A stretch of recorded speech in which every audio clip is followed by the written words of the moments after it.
విడుమొరటోడు అని వాళ్ళు వీళ్ళు ఎన్నెన్ని అన్న పసి పిల్లవాడు నవ్వాడు.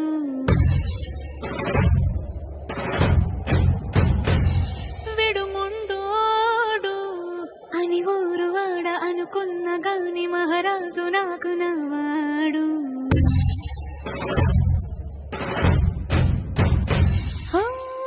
మాట పెడుసైనా మనసులో వెన్న రాయిలా ఉన్నవాడిలోన దేవుడెవరికి తెలుసును నాకన్నా.